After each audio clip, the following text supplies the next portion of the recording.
1,942 complaint, which is almost 7 times the response.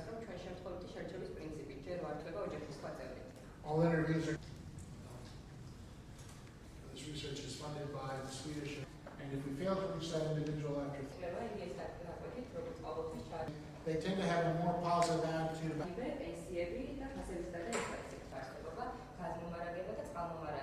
residents of Batumi would like to hear politicians talk more about.